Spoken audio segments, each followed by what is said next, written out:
Hey everyone, Byron Martin here at Logies, and it is spring and our New Zealand tea tree is in full bloom.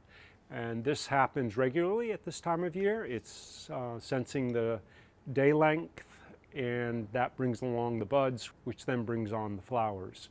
The botanical name is Leptospermum scoparium, and this is actually a double form of it.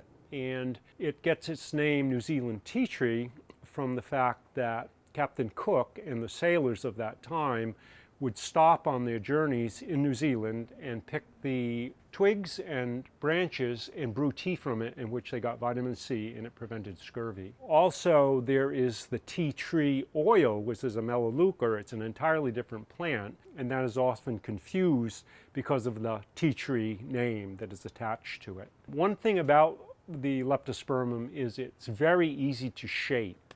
So right here we have a topiary that we've grown. This is actually just going out of bloom. It's kind of on the end of its flowering cycle, but we can keep it trimmed into a round ball or other shapes for that matter, and it does very well that way. In terms of its culture, you have to remember to keep it in an acidic soil, so it doesn't like calcium. If you put it in calcium, the whole plant's going to turn yellow and it's going to struggle. And if you get it into an acidic soil, it is fairly easy to grow. A plant like this is probably about a decade old or so. You can see the size of the trunk on it. In the summertime, obviously these flowers are going to go by and then growth flushes out.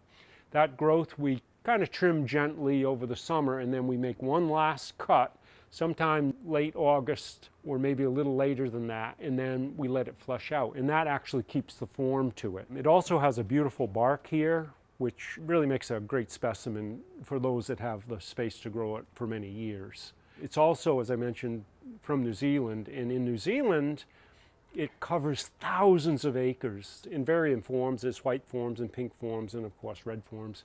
And it's there that the honeybees actually make the Manuka honey. And the Manuka honey is known for its healing properties, particularly for infections of the skin. It has some very high antibiotic or antimicrobial elements to it. It's also really good honey to eat. One of the good things about the Leptospermum is really nothing really bothers it much. We don't have problems with insects and diseases. The root systems are pretty rugged. It can be grown cold. It actually kind of likes it cool. So if you have a sunny spot that's cool, it will thrive in that. You put it out in the summertime, obviously, if you happen to be in the north. We do feed it over the summertime. In the wintertime, absolutely stop doing that. That could actually harm it. But in the summertime, we give it a pretty much of a constant feed. That would be like feeding once a month if you were using granulars, or in a liquid feed maybe every couple of weeks. You want to make sure you're keeping that active growth that you eventually are going to trim back if you're going to try to form a topiary shape to it. The New Zealand tea tree is a great plant to grow in containers, and also if you're interested in forming topiaries or structures with it, as well as bring in tremendous amounts of flowers in the springtime. If you'd like more information, visit us at logies.com.